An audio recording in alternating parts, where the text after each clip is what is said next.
What is going down, everyone? It's time for Mojobreak.com, the hype, and it's Transcendent Baseball Week. So we're going to talk about that. High end. I mean, these boxes are $25,000 now. So we're going to talk about that product. We got LeBron with the new signature. We got a triple logo man, massive sale that just happened through the auctions. So if you guys want to save big at Mojobreak.com, use April Fool 10 for 10% off breaks at Mojobreak.com. And a total of just 50 uses, one per customer. So get in on Transcendence. Also, we're going to be doing Transcendent on Fanatics Live. Triple case, pick your player this Wednesday. I mean, there's so many MLB logo mans in the set.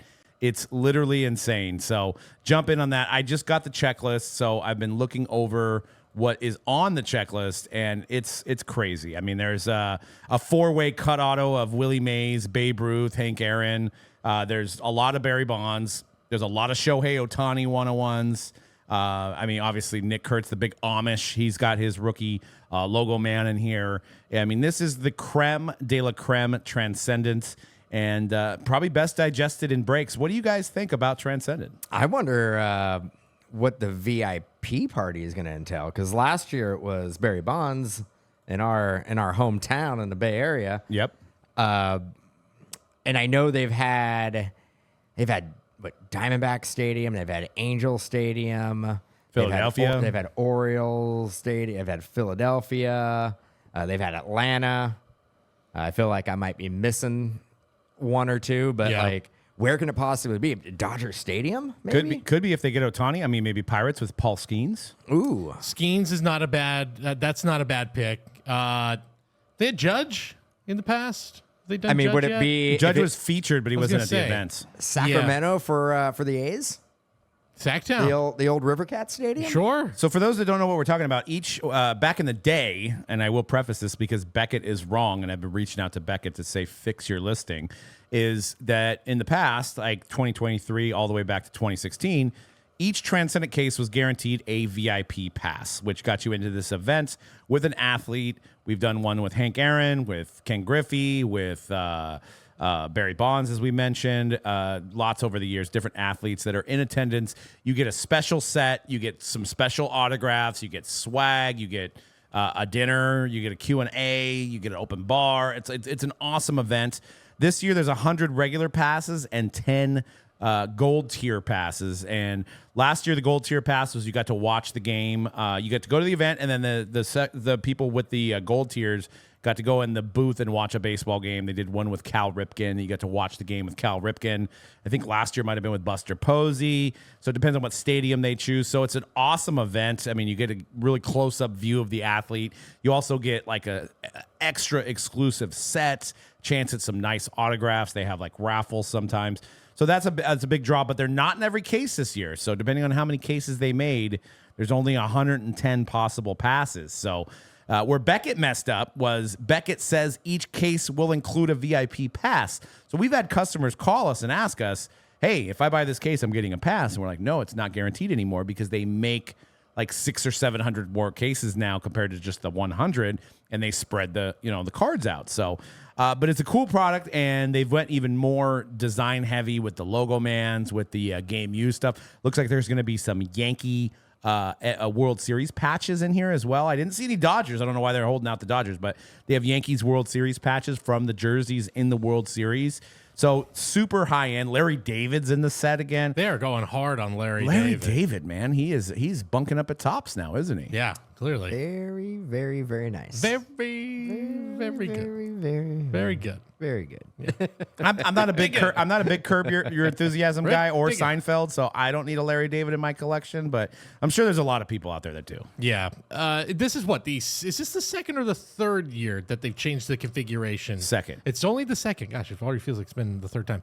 But yeah, this is now the second year without the guarantee, now going more for less of it's a big honkin'. Every single card you could get is in there with some special stuff sprinkled in, which obviously does feel like a play to make it easier to transfer this type of configuration to basketball, to football, if and when that does happen. Yeah, I'm very curious what the VIP party is going to be for this one. I know it is less content now, but it's actually a more exciting rip. Yes.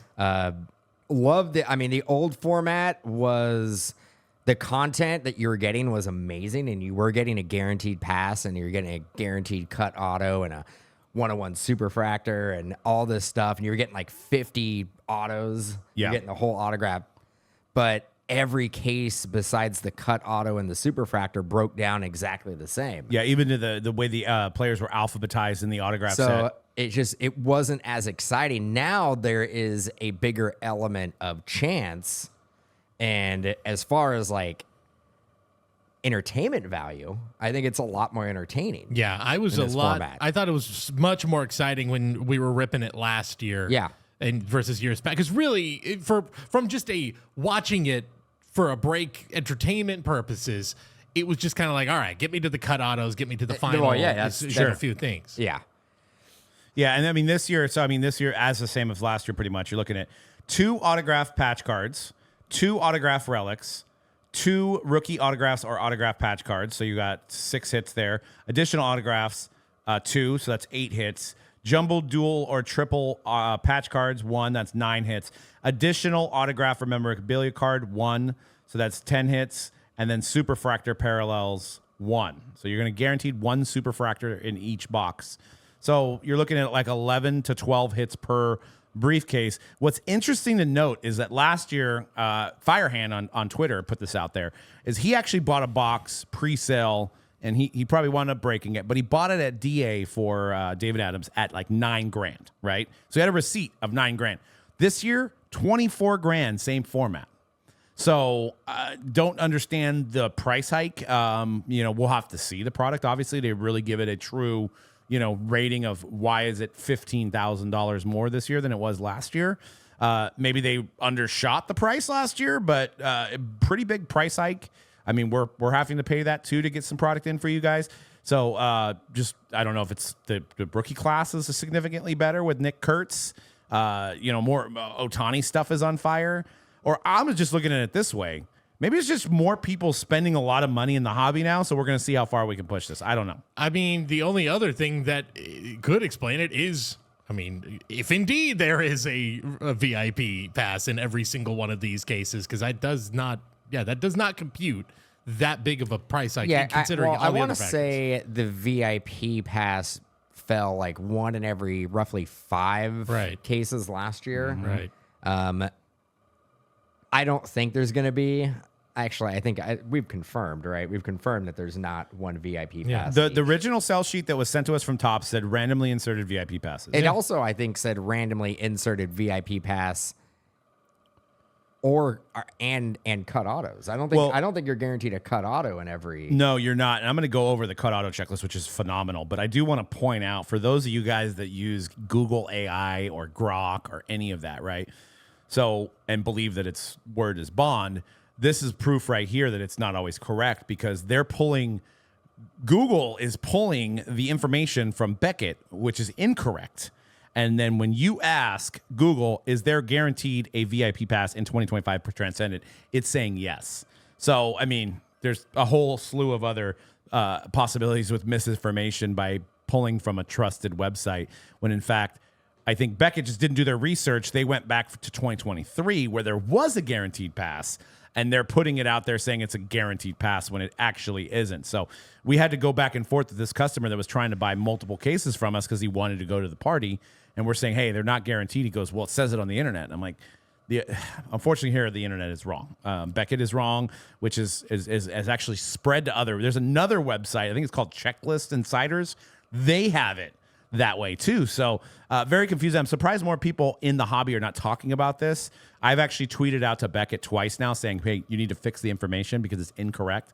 But other than that, I mean, getting into these cut signature relic book cards, you guys told me to keep talking, so I'm just going. Yeah, I'm going at it. We've got a crazy 4-way. It's going to be on an oversized cut signature of James Madison, John Adams, Thomas Jefferson, and George Washington. Wow. So that's pretty unique. I think 4 founding fathers. 4 founding that's fathers. Pretty incredible. Then you got the Roberto Clemente, Hank Aaron, Willie Mays, and Babe Ruth. I mean, that is just, crazy. That's insane. So, and then you go to like some of the single cut autos. You've got Amelia Earhart, Audrey Hepburn, Abraham Lincoln. That's going to be a big one. Dr. Seuss is in there. Frank Sinatra.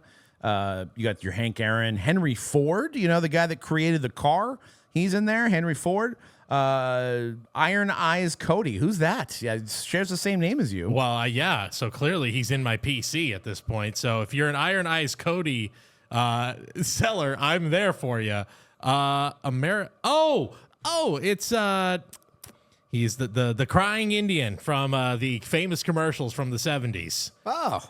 Okay. Yes. Still don't know, but I'm going to nod my Okay. head. Like I do. Yeah. Okay. That's who that is. He's the guy that. Anyway, there was a famous commercial of like when you don't recycle. And then it's like, It was litter. It was yes, it was when you like, litter, don't- and then like he turns to the camera, and then slowly. Yeah, they're one single tier. Yeah. No, Comes So down you're the saying cheek. that's going to be a bad cut auto to get. Well, again, I'm a buyer. If you get it, so this is. I was like, don't say Leonard Nimoy because I remember when he came up and it transcended. It's like you can get him, and there was a big. We were going back and forth of like I would love a Leonard Nimoy auto, but he's not Babe Ruth, and I think I would rather have a Leonard Nimoy. Yes, I remember, Dan. You were the one. I'd rather have. Would you rather have Leonard Nimoy than Iron Eyes Cody? Cody Crazy Eyes or what is it? Iron Eyes Cody. I think I'd rather have Leonard Nimoy. And you got Babe Ruth on the Red Sox as a cut auto, so that's interesting if you're buying team style. John D. Rockefeller, I think a very, figure that gets a lot of controversy. John D. Rockefeller's in there. Mahatma Gandhi has got a cut auto in there. Marvin Gaye, what's going on? Marvin Gaye. Mark Twain, Margaret Thatcher, and Napoleon Bonaparte. Pablo Picasso. Napoleon? Napoleon. This is now another product with a Napoleon cut auto. Napoleon. Thomas Crazy. Edison, the inventor of the light bulb.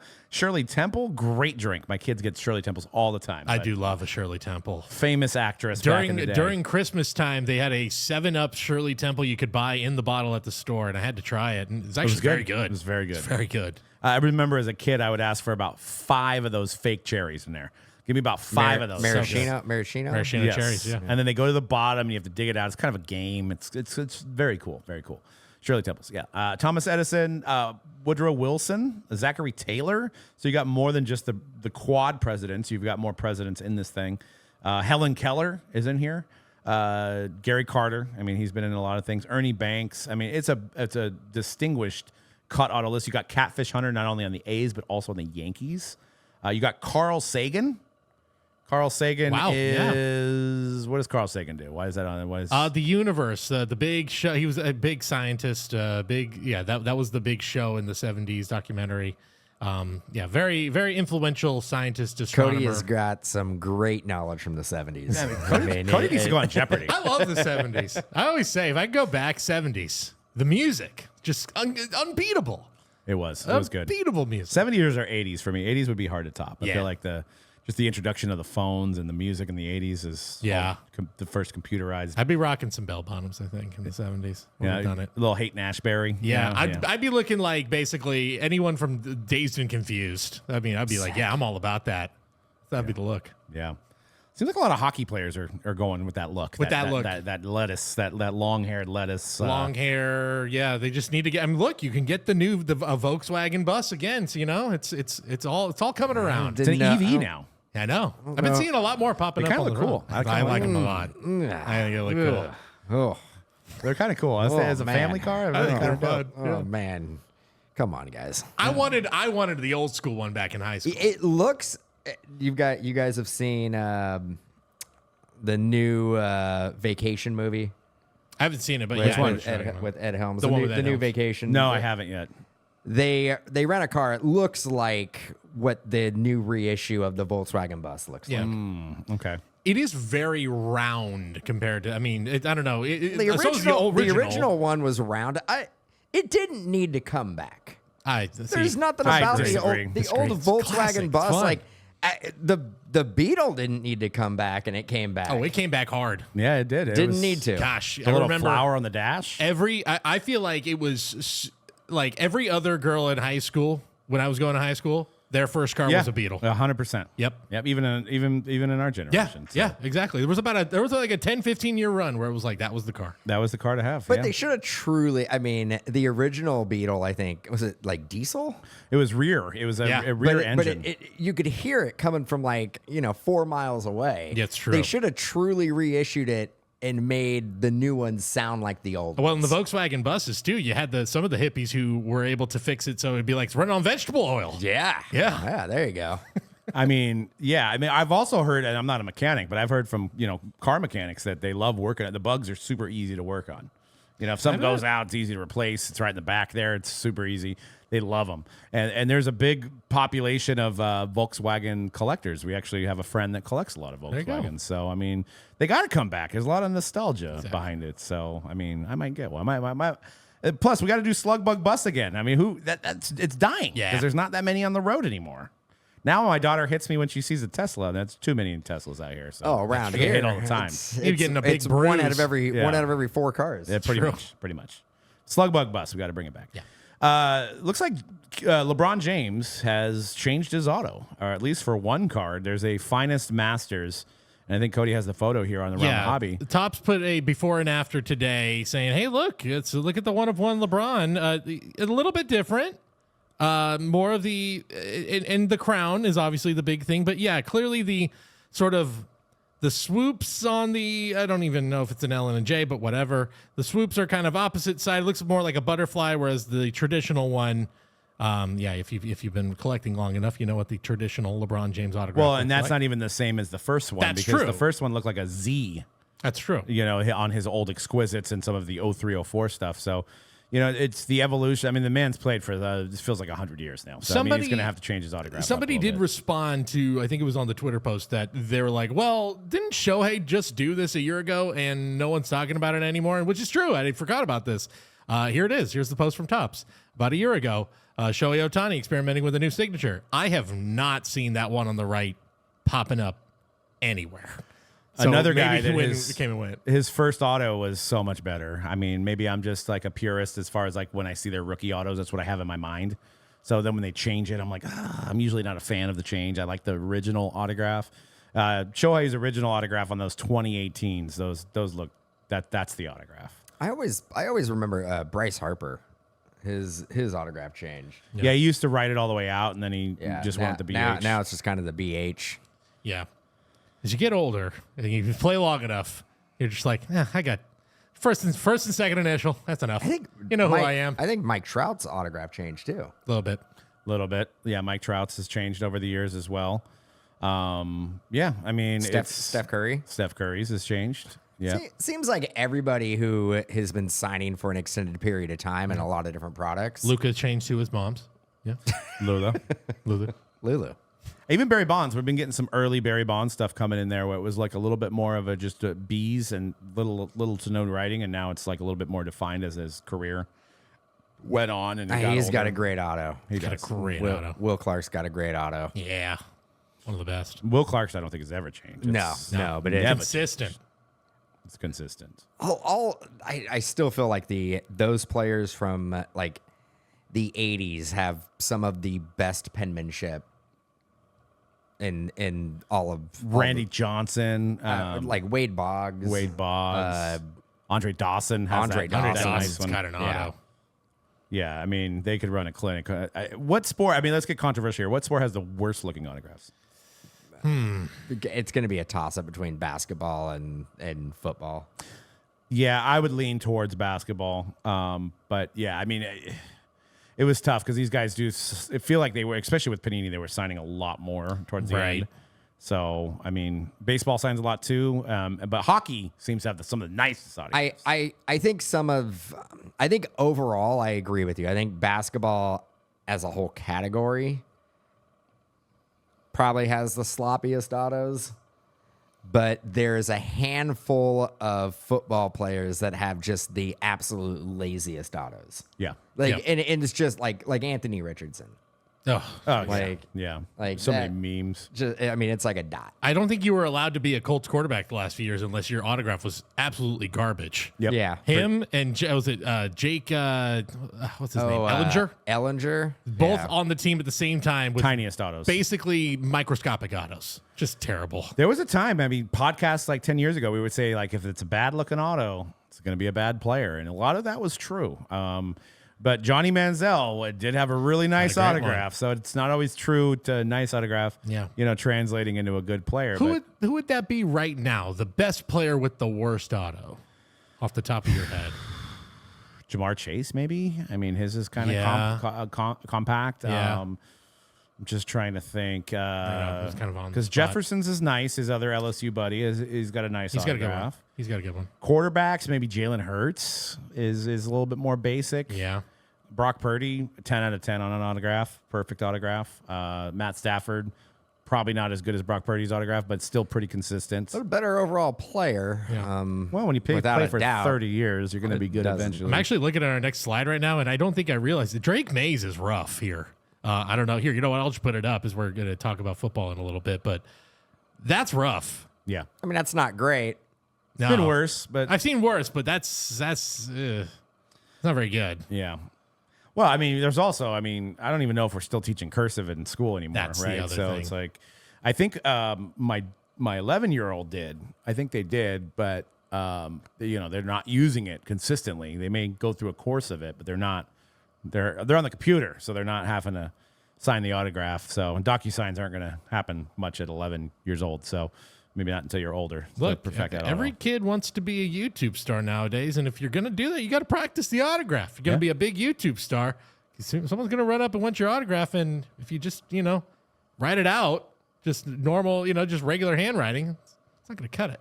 Just print the name. Just print it out. Look, we saw there's been a few Bowmans Yeah. the last few I years that go are just back- printed. The facsimile auto of Johnny Cueto. Yeah, I knew you were going there. Oh, It's so good. I mean, it is truly just print his name out. Yep.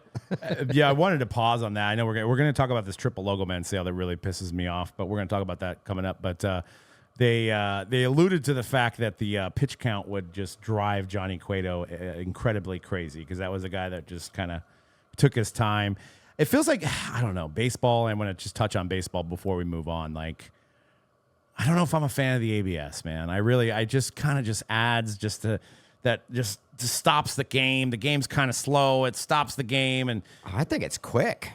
but they're calling a strike. There was one game where it just like a little tiny piece hit the line. Like it was clearly an outside pitch that 99 out of 100 times would be called a ball. Right. But because the ABS pinged it on the little, like I would say 5% of the ball hit the outside corner and they called it a strike. Strike.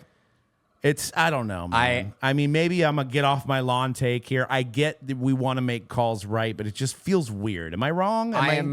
I'm surprised with how quick it has been when they do challenge it. Really fast. It is. I'm surprised by that. I'm it's okay the with tennis. It's basically what they've been doing in tennis for years. With the quick, was it out? Was it in? And it's pretty quick. The other thing that has come to my attention is how remarkable the Catchers. eye that these hitters have. Yes. Like, it is insane. Like this ball is coming in at 100 miles an hour, and the umpire that has no other job than to just sit there and figure out where it went. These guys are trying to hit it. They're thinking about hitting it, and they're still able to basically say that that's a ball or a strike. Right. So that is the one thing that I'm like, okay, these hitters are insane. The other thing I noticed was when the hitters were asking, not nearly as successful. I think there was one with the White Sox where it was actually a young player, and he's like, let me see it. And it was a good 3 inches off the plate. Like, dude, what are you doing? Versus watching the Giants-Yankees on Saturday. Austin Wells on fire. Austin Wells and Patrick Bailey, I think, were 6 for 6. Yeah. They got every single one right. So if I'm a team, if I'm a manager, which I think the Mariners are doing, they basically said the only guy who challenges ABS is our catchers. That's what I would do. How many challenges does each team get a game? If you get as many as you want, as long as you don't get 2 wrong. If once you get 2 wrong, you're out. Oh God. But you could get as many. That's why there was a point. I'm like, man, it just keeps happening. But you get unlimited amount until, again, it's Now, 2 strikes, you're out. Essentially, the only other issue I have is the fact that like it just takes away the human element of the game. yeah. I mean, there was a but that Devers was that good. ended the inning. It was basically going to be ball 2. It was a 1-2 count, ball 2, and hey, challenge. And then it's like, oh, by 3-hour break now. It's like, what the heck? I mean, this is also the nightmare scenario, just like with instant replay of like, what if it's 3-2, 2 outs, bottom of the 9th, game 7 of the World Series. And that's how it ends. And it ends on an ABS call where they're like, ball 4. And they go, no. Strike 3. And the World Series is over. Like, oh, boy. Yeah. But it could happen. To me, that's more likely than an instant replay ending the World Series. We went 170 years Something like that. with the human element of an umpire calling balls and strikes, Yeah. and now we're just like, I mean, I know we've been talking about it for a while, but it takes away the human element of the Are game. they going to be grading? Like, are they going to be like, all right, this guy had freaking this Pacific, like, like the Angel Hernandez effect of like this guy had like 35 wrong calls, but by the end of All-Star break, and maybe he shouldn't be behind the plate anymore. Well, we kind of had our first example. I think it was on Saturday or Sunday. CB Buckner was behind the plate in the Reds and Red Sox game, and they were Roman Anthony challenged him twice in one at bat and got both calls right. And you actually saw after the game, his strike zone was super wide, but that used to be a thing. Was like, oh, we know his strike zone's a little wide, his strike zone's a little high, his strike zone's a little low. And that used to work for scouting purposes. Like, Right. you know who your umpire is going to be. You know how you can pitch and what you can get away with.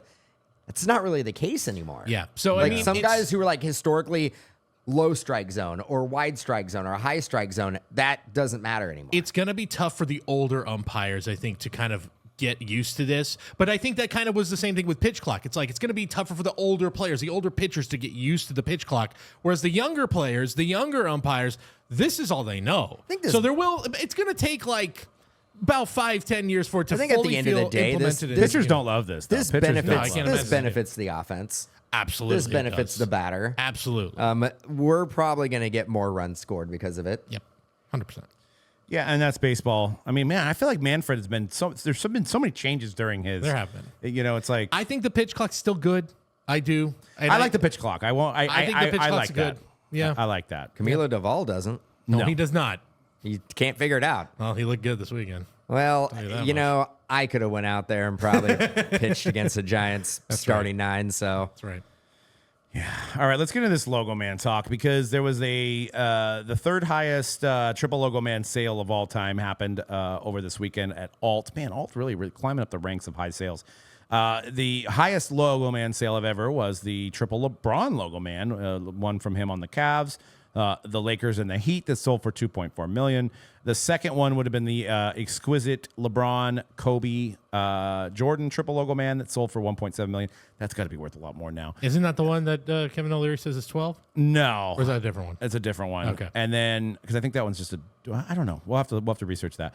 But the Luka, LeBron, Steph sold for $657,000. The reason this chaps my hide and gets me a little gets my gears going, really bends my corners here, is that we pulled one like 2 years ago that was the same players with the 75th anniversary tag on each one. They'd all matched, and it sold for $300,000. So whoever bought that, they should just put this thing right back up for They sale. could over double their money. Double It's their also, money. This is a raw card. Yes. It's a PSA 10. Yeah. Ours was a PSA 10. Yeah. Yeah. Come on now. Well, I mean, not ours. We pulled it, but Right. Our 3 customers that want to split the card. Hey, I'm not gonna be mad. They got like $90,000 each. On getting off a break. That's pretty cool. But 2 years later, one that's like the second one produced outsells it by 2, double. So I mean, it just kind of also speaks to the time we're in, right? 2 years ago wasn't what we're in now. I mean, we're seeing Ohtani cards. I have an Ohtani, where we have an Ohtani. I bought it. It's in the vaults. It's just the pitching refractor from 2018. Bought it for $300. They're going for $3,000 now. Jeez. So we have 2 of them, right? They're sitting in our vault. I'm like, I probably should sell it, but I'm not going to. It's just a crazy time for ultra high end and for the right players. back in COVID, we were dealing with just insane sales of everything, like Clyde Edwards-Helaire and, Justin Jefferson. All these players were selling for insane. Everybody was selling for insane. Now it's just uber focused on this high-end one-on-ones, the Kobe's, the LeBrons. Also bought a couple of cases of 18 Bowman. We did, and that should be worth more now, right? They're worth about 50 to 60 each. Yeah. Wow. So yeah, we came up on that too. So the Ohtani effect is insane, but this basketball high-end market, you wonder if having Kevin O'Leary and Shine parading these high-end cards around is ultimately affecting some of these sales. I mean, you got to think it has to, right? I think at least a little bit for sure. I think you're just looking at it's such an unprecedented time, which is crazy to say given the ups and downs we've seen in the last 6 years or so in this industry. Everybody wants a piece of it. I would imagine if that same card we just talked about, the one that got pulled right here in this building, it should be theoretically more. It will be more than this card. But the triple that we pulled, that was right after. That was like post pandemic, right? I don't think any of us can say that it was a downtime in the industry. No, not at all. I just think that the high end wasn't where it's at now. No, it makes. I mean, I don't know if I would say the one that we pulled. I was surprised it didn't go for more. And that was through Golden. This was through Alt. But I look at this one and I'm blown away. Like that card, I look at it and go, it's a great card, but I don't think it's worth more than $200,000. I mean, last year of Flawless, I guess, would be the only difference, right? Or no, is it 2024, 25? Yeah. Last year of Flawless, correct? Yes, because right. It would be the last year of Flawless. I know that shouldn't weigh in too much. I think the 75th anniversary logo mans add way more scarcity than it being I would the think last. so too. Yes. And they look cooler. I think in the long run, that's still the bigger card. That if it did hit the market, it would be bigger. And I think too something. I think if that card right now hit the market, it might be $1 million card. I think so too. And I think part of what's happening here with you're right, the market was not too dissimilar to what we're dealing with now, other than so much of the high end. And I mean, you go on Card Ladder right now, and literally every single category is up. I think that there was 3 that are down, and each one you can kind of explain well, this one doesn't have this many products out. They're in the off season, blah, blah, blah. Everything's up. And I just think such a big part of that is the narrative I'm seeing now every day when I open social media is this is safer than trading in the S&P. This is safer than getting into gold. This is safer than crypto. I wonder if that has a direct connection with maybe stock market kind of going down a little bit. Crypto obviously going down. Crypto's, I think, been going down the last a lot, 4 or 5 months consistently. Yeah. So are people pulling money out of those assets and going into? I think that's exactly what's happening. And they're going into high end cards. They're not going into the cheaper stuff. They're going into the high end stuff. And I just think there's a lot of instability. There's economic instability, and there's wording of I know this stuff just keeps going up and up, and it's and in the long run, if you can point to stuff like Honus Wagner, and you can point to stuff like Mickey Mantle, in 70 years and 100 years, people still want this stuff, and I think they can point to that and say, well, this feels pretty safe actually. Well, I mean, the other thing that I thought of too is we bought some cards at an ultra high price, right? 2021, we bought a Kevin Durant for $25,000 or something stupid, right? Well, come 2022, the people that bought at that point, it was down, right? So that same Kevin Durant was now 10,000. So maybe people that were this logo, man, I'm a little skeptical at this time, because when I bought in 2020, when I bought that PSA 9 Jordan for 150,000, that same card is now worth 80,000. I'm a little less lenient to buy and bid on this triple logo, man, because I don't know if it's going to go down just like everything else did now, where I think the market's a lot more stable right now on these high-end cards. So I think that kind of plays into it too, I believe, is that we were on such a crazy high from the COVID era that it dropped a little bit and people got burned. There's a good amount of people that got burned on certain players. Yeah, I mean, we spoke about it too. And again, I think it speaks to why high-end is where it is that era is defined by grade everything, I don't care. Grade my base cards, grade everything. And and the bottom fell out where you're like, oh, that's not sustainable. Sure. So I think a lot of people maybe who were new at that time, maybe are still here and have learned their lessons. And obviously you have so much of this interest from high end, from very wealthy people with like the Kevin O'Learys of the world, celebrities, all that are also pumping up. And they're just going to safe players. They're going with the names. They're not buying. They're not spending, $1 million on Anthony Richardson or somebody or even Joe Burrow. I mean, Joe Burrow and Justin Herbert. Those went. Oh, I'm saying, like, what about the people who went all in on the high end of Zion? Right. That's too. That's another. I mean, there were Zion cards that were selling for close to $1 million. Before we wrap things up, we'll briefly, and maybe we'll get into this a little bit more next week. But I think we gotta at least mention it. It's the end of an era for Panini football. We've mentioned it before, but now truly it's over. The Panini NFL license. Somebody put it up today, and it did feel like I really feel like we've been talking about this for 5 years. It does, and then it's over, and we're just like, now it's actually all happened. Right, it's done. Yeah. See you next week. Yeah. It's happened now. It actually happened. But they are still going to make cards. Of course. I've been saying this for 5 years as well. Like, they're still going to make cards. There's still going to be Prism. There's still going to be Optic. There's still going to be NT. There's still going to be everybody's short prints that they love, Color Blast and Downtowns and Kabooms and all this. It's just not going to be licensed. And again, and I'm curious, like I think the rest of the collector community is curious as well. What is the secondary market going to do on these new cards that are unlicensed Kabooms and unlicensed Downtowns? And how are those going to affect the ones that are licensed that are already in the market? I can't imagine they affect them too much. I think but will they go up? Because the licensed ones. Yeah, the licensed ones. Will those go up? Because maybe not initially, but like certainly over time, there will be a distinct line in the sand where people go, okay, this was the licensed era, this is the unlicensed era, and these are the ones that are the more sought after ones. Yeah, I think you will see over time where the gap is going to widen and widen between those two eras. And speaking of Panini, and I'm going to bring this up, and who people might care about it, people might not.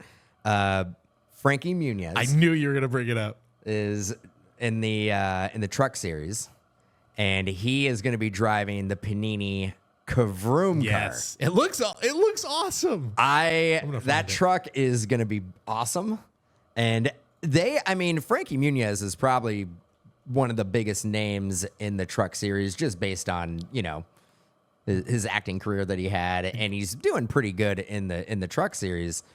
But to have a Panini Kavroom car is going to be pretty awesome. Yeah. Or truck, I should say. Let's hear. I've got it up right now. Here it is, the Kavroom. Oh, there it is. I know. Somebody says this is peak. Yes. This is cool. I love it. It's really cool. Also, fantastic timing, because I believe the Malcolm in the Middle reboot series is coming very soon.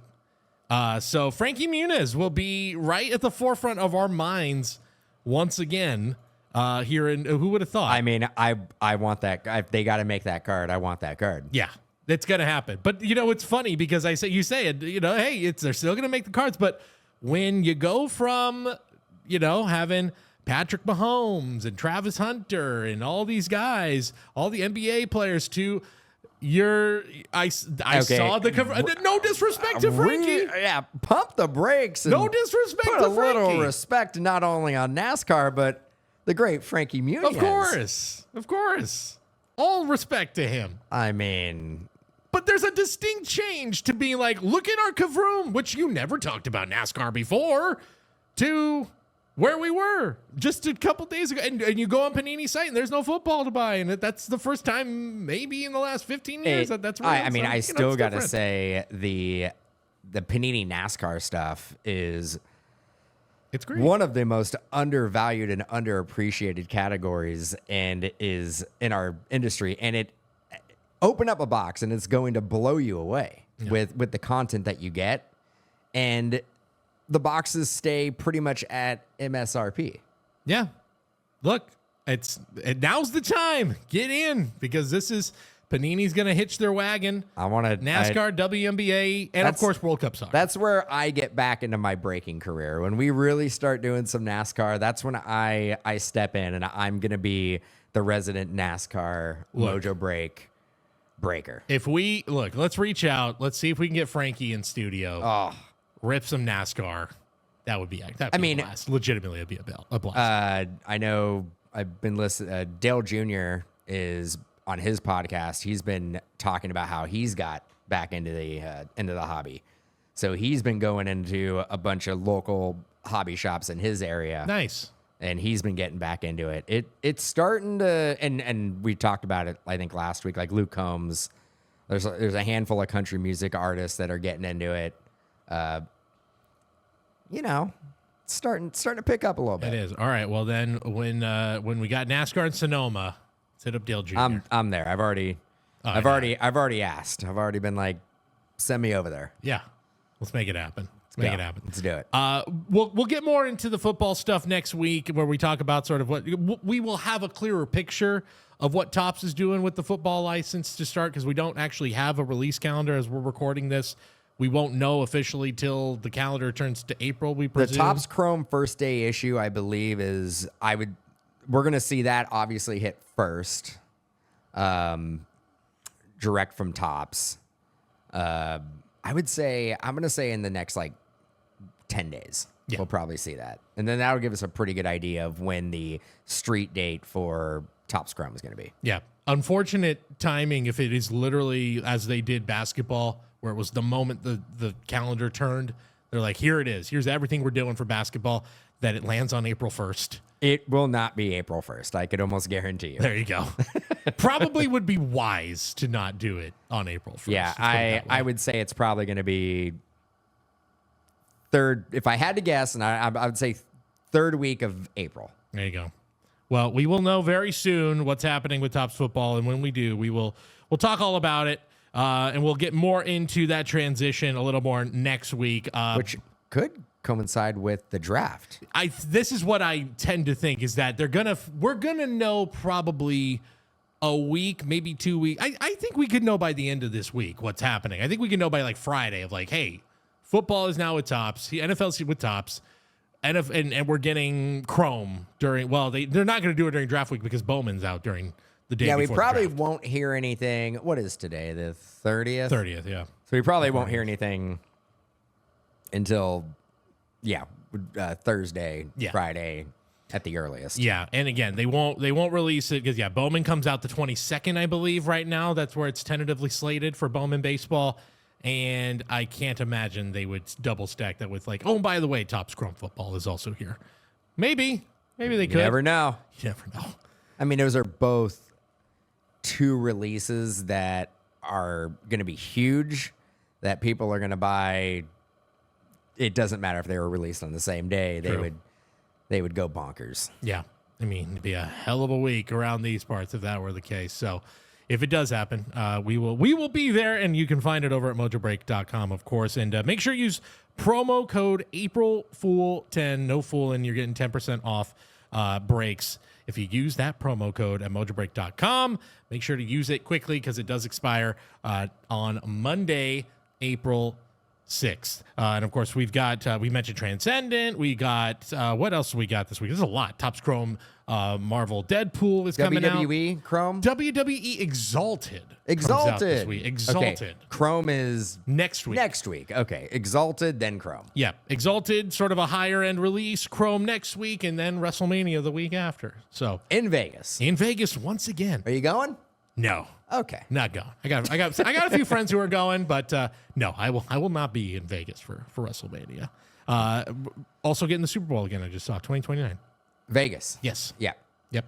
I think everybody kind of had a strong sense that was going to happen. Yeah. It's now firmly in the rotation. It's in the rotation. I would say probably every 5 to 8 years it'll probably be in Vegas. I think it's basically now Vegas, New Orleans, Miami, LA. Yep. And then you've got a wild card as your Arizona thrown in there. Arizona. Did you say Miami? I said Miami, yeah. Atlanta. Atlanta, you're right. Atlanta's now firmly in for a long time. So you maybe got about 7. And you have, I mean, Tennessee, I know, is getting a new stadium. Is it going to be domed? No, I don't think so. Big mistake. And it's tough to have. But I also feel that, like, they still might get one, even though it's not a dome. They have to at least try once to be like, well, we'll take the risk with the weather. It's Nashville. How bad could it be? Which I think literally we're about a month separated from like their worst winter storm in decades. So it could get bad. But yeah, that would be that just seems like a no-brainer. But Vegas makes perfect sense. Yeah. They have all the accommodations. They obviously like endless amounts of like parties and corporate sponsorship. And yeah, it might be there. Like I said, every 5 to 8 years. It might be every 5 years. I think it's an every 5 year spot. Like how New Orleans is every 5 year spot. I think now Vegas is an every 5 year spot. Yep. And then you've got those other maybe 7 cities we all mentioned that probably are in the mix as well. But if you guys want to get in on WWE, you want to get on the WNBA Prism also this week. So it's a big week. There's a lot of big stuff out there. Head over to Mojobreak.com or come into Mojobreak shop here at Santa Clara and come hang out. And until next time, we'll see you later on The Hype. Later.